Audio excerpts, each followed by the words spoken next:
Hello, আবারও স্বাগতম সবাইকে। তো আগের ভিডিওতে আমরা যেটা করেছিলাম সেটা হচ্ছে জুপিটার নোটবুকের সাহায্যে যেটা হচ্ছে আমাদের খলিলের ডাটাটা মিসিং ভ্যালুটা আমরা মিডিয়ান দ্বারা রিপ্লেস করে ফেলতে পেরেছিলাম এবং অনেকটা এটা দ্বারা আমরা শিখেছিলাম যে কিভাবে মিডিয়ান ভ্যালুটাকে আমরা ইউজ করতে পারি হচ্ছে মূলত ডাটা মিসিং ভ্যালুগুলোকে ইউজ করা, মিসিং ভ্যালুগুলোকে কাজে লাগানোর জন্য অথবা মিসিং ভ্যালুগুলোকে ফিল আপ করার জন্য। এই ভিডিওতে আমরা একটু ভিন্ন জিনিস দেখার চেষ্টা করি, সেটা হচ্ছে কি আমি একটা কাজ করি যে ৬৩৫০ বাদে আমাদের হচ্ছে আমরা আগের মতো ডাটাটা এখানে নিয়ে যাই। আগে ছিল ফুলের ডাটা ছিল ৬৪০০। এই ভিডিওটা যারা দেখেনি তারা হচ্ছে এই প্লেলিস্টের ২ নম্বর ভিডিওটা দেখে নিলেই হয়ে যাবে।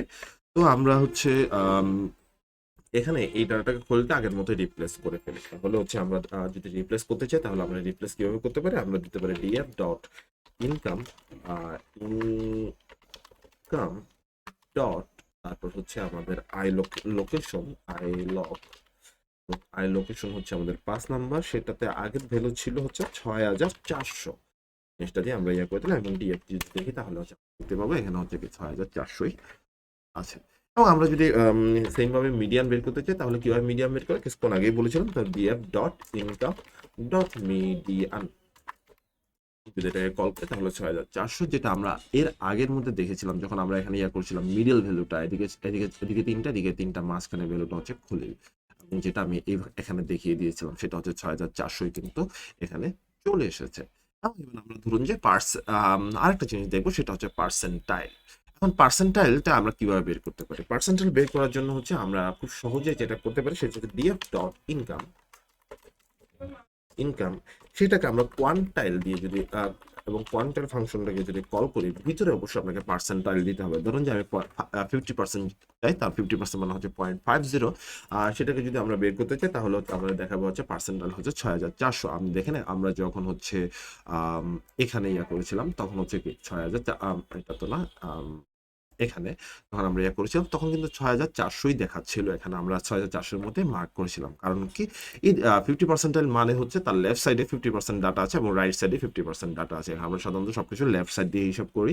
এজন্য হচ্ছে এদিকে হচ্ছে 50% ডাটা আছে, মানে হচ্ছে 50% ডাটার ভ্যালু হচ্ছে ৬৪০০ চেয়ে কম। এইটুকু মিন করে।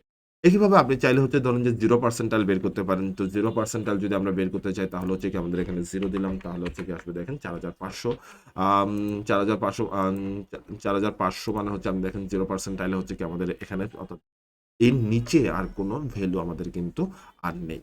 অথবা একইভাবে আমরা একটা জিনিস বের করতে পারছিলাম 25%। 25% আমরা দাগটা কোথায় দিয়েছিলাম? এই বরাবর দিয়েছিলাম, রহিম বরাবর দিয়েছিলাম। দেখি আমরা আম df dot income dot quantile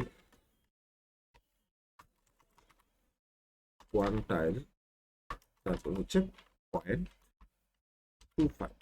আপনি ভালো মতো খেয়াল করে দেখুন ৫৫০০, এবং আমরা দাগটা মিডল বরাবর দিয়েছিলাম, দ্যাট মিনস হচ্ছে কি এটা আসলে ৫৫০০, অর্থাৎ ৫০০০ এবং ৬০০০-এর মাঝখানে জায়গাটা সেটা হচ্ছে ৫৫০০। এদিকে হচ্ছে ৫০০০, এদিকে হচ্ছে ৫৫০০। এটাকে হচ্ছে আমরা 25% বলতে পারি। এবং আপনি যদি এই এপিআই এর ডকুমেন্টেশনটা দেখেন, এখানে যদি একটা ট্যাব চাপ দেন তাহলে হচ্ছে ডকুমেন্টেশনটা দেখার কথা। ডকুমেন্ট আচ্ছা যাই হোক, এই এপিআই ডকুমেন্টেশনটা দেখেন তাহলে আমি বলেছিলাম যে ইয়াটা হচ্ছে অনেকভাবে বের করা যায়। কোনো কারণে আমার এখানে ডকুমেন্টেশনটা দেখাচ্ছে না কেন? আমরা বলেছিলাম যে পার্সেন্টাইলটা অনেকভাবে হিসাব করা যায়। এটা লোয়ার ভ্যালু দিয়ে হিসাব করা যায়, হায়ার ভ্যালু দিয়ে হিসাব করা যায়, তারপর হচ্ছে কি যে আপনার মিডল ভ্যালু দিয়ে হিসাব করা যায়। যেমন আমরা যদি এখানে লিখি ইন্টারপোলেট ঠিক আছে আসলে। আর আমরা যদি একটু গুগল সার্চ করি ইন্টারপোলেট ইনকাম,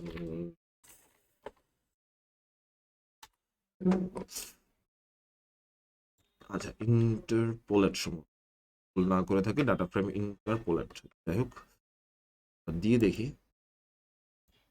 ইন্টার দেখাচ্ছে ইনপুট। এরপর হচ্ছে আমাদের লিনিয়ার আচ্ছা যাই হোক ইন্টারপোলেট, তো যাই হোক আমরা এটা বসাই দেখি আসলে। ইন্টারপোলেট ইকুয়ালস টু হচ্ছে লোয়ার যদি দেই তাহলে কি আসে দেখি।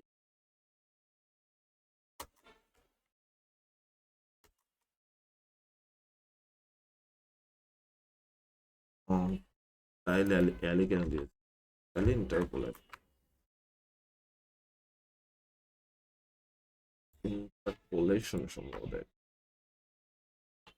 ইন্টারপোলেশন ইন ওয়ান, জাস্ট একটা জিনিস লিখে আপনি পারফেক্টলি লিখে ফেলতে পারলেই হচ্ছে কি যে আপনি এটা বের করতে পারবেন, সেটা হচ্ছে এই যে ইন্টারপোলেশন ইকুয়ালস টু হচ্ছে ডিফল্ট ভাবে সেটা লিনিয়ার দেওয়া থাকে।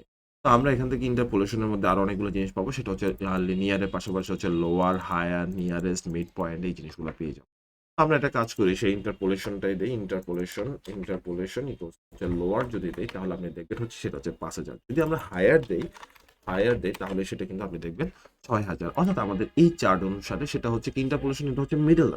আর যখন লোয়ার ভ্যালু আমরা 25% লোয়ার ভ্যালু হিসাব করবো তখন হচ্ছে এই যে প্রথম দিকে চলে আসবে, এবং হায়ার ভ্যালু যখন হিসাব করবো তখন হচ্ছে কি একদম লাস্টের দিকে চলে আসবে।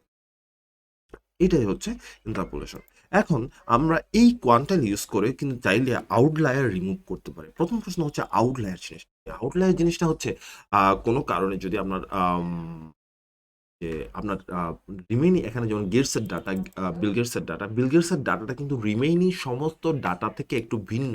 হ্যাঁ, ডাটা যে ইনকারেক্ট সেটা কিন্তু না, কিন্তু রিমেইনিং সমস্ত ডাটা থেকে কি এটা ভিন্ন। এটাকে বলা হয় এই যে এই ধরনের ডাটাগুলোকে বলা হয় আমরা বলি আউটলায়ার। এই আউটলায়ার ডাটাগুলো সাধারণত হচ্ছে আপনার মেশিন লার্নিং মডেলের 12টা বাজানোর জন্য যথেষ্ট, কারণ এই আউটলায়ারগুলো দেখা যাবে কি আপনার মিন ভ্যালুকে চেঞ্জ করে ফেলবে, ম্যাক্স ভ্যালুকে চেঞ্জ করে, ম্যাক্সিমাম ভ্যালুকে চেঞ্জ করে ফেলবে, স্ট্যান্ডার্ড ডেভিয়েশন চেঞ্জ করে ফেলবে, বা এই ধরনের জিনিসগুলো চেঞ্জ করে ফেলবে। সেই জন্য হচ্ছে কি এই মেশিন লার্নিং মডেলের ক্ষেত্রে এই ধরনের আউটলায়ার রিমুভাল করা খুব মানে খুবই দরকারি। এবং এই আউটলায়ারটা অনেকভাবে রিমুভ করা যায়, তার মধ্যে একটা ওয়ে হচ্ছে পার্সেন্টাইল দিয়ে। এটা হিসাব করে মানে অনেকেই যেটা করেন সেটা হচ্ছে আপনি 99% বা 95% যদি হিসাব করেন, তাহলে হচ্ছে আমরা যদি এটা ধরুন যে 95% হিসাব করি, এটা হচ্ছে 99%, তাহলে আপনি দেখবেন হচ্ছে এটা হচ্ছে 9,400, 94,000। তো অনেকে এটা হচ্ছে আপনার ডোমেন নলেজের উপর আসলে ডিপেন্ড করে, আমরা অনেকে হিসাব করে যেটা হচ্ছে কি যে 99% হিসাব করলে ইয়া করে বাকি রিমেনিং সামান্য যেগুলো আছে যেটা 99%-এর বাইরে, তাদেরকে আমরা বাদ দিয়ে দিতে পারি।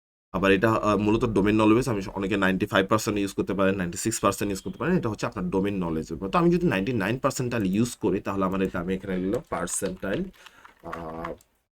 পার্সেন্টাইল আন্ডারস্কোর 99 ইকুয়ালস টু হচ্ছে এত, এবং এখানে আমি পার্সেন্টাইল, তাহলে হচ্ছে আমার পার্সেন্টাইল 99 ভ্যালুটা হচ্ছে এত। এখন আমাদের কাজ হচ্ছে কি আউটলায়ারটা রিমুভ করা। তো আউটলায়ারটা আগে আমাকে একটু দেখতে হবে যে আউটলায়ারটা এরকম, তার আমি দিলাম যে ডিএফ, আমি একটা জিনিস নিলাম এবং সে ডাটা ফ্রেমের মধ্যে আমি একটু করলাম, ফিল্টার করি, সেটা হচ্ছে ইনকাম। এখানে ইনকাম ইজ গ্রেটার দেন হচ্ছে পার্সেন্টাইল 99, অর্থাৎ এইটার চেয়ে বড় সেগুলোকে এরকম কিন্তু আমরা এখন একটাই দেখতে পাচ্ছি যেটা হচ্ছে 99%-এর চেয়ে বড়। তাহলে আমরা এই ডাটাটার উপর বেস করে কিন্তু আমরা রিমুভ করে ফেলতে পারি। তো ধরুন যে আমি এটাকে কপি করে নিলাম এবং সেখানের মধ্যে আমরা দিলাম যে ডিএফ নিউ নিলাম, এবং সেই নিউর মধ্যে হচ্ছে আমরা এই জিনিসটা বসায় দিলাম। এবং এক্ষেত্রে হচ্ছে আমরা একটু রিভার্স করে দিব, কারণ হচ্ছে আমরা বড়গুলো চাই না, আমি চাচ্ছি যে যেগুলো হচ্ছে 99%-এর ভিতরে আছে সেইগুলো, অর্থাৎ ছোটগুলোকে আমি, এবং এবার আমরা যদি ডিএফ আন্ডারস্কোর নিয়ে নেই তাহলে দেখবেন হচ্ছে আমার এখানে কোনো প্রকার এখন আউটলায়ার নেই, ডাটাগুলো মোটামুটি ইউনিফর্ম ওয়েতে সাজানো হয়ে গেছে। এবার আপনি চাইলে হচ্ছে এর উপর যে কোনো ধরনের মেশিন লার্নিং মডেল ট্রেন তৈরি করতে পারেন, বা ইয়েতে ট্রেন ডাটাগুলো, এটা একটা ওয়ে হতে পারে যে ডাটাগুলোকে পার্সেন্টাইল দিয়ে রিমুভ করে। 99%, 95% হবে নাকি 96% হবে, এটা পুরোপুরি ডিপেন্ড করে হচ্ছে আপনার ডোমেন নলেজের উপরে। অর্থাৎ আপনি যদি ধরুন যে হাইটের ক্ষেত্রে হিসেব করেন যে, অথবা আপনার ডাটা সেটটা যেরকম আছে সেটার উপর দেখে সবকিছু মিলে আপনাকে আসলে ডিসিশন এই হচ্ছে মোটামুটি হচ্ছে পার্সেন্টাইল দিয়ে রিমুভ করা। পার্সেন্টাইল দিয়ে আরো অন্যভাবেও রিমুভ করা যায়, সেটা আমরা দেখবো।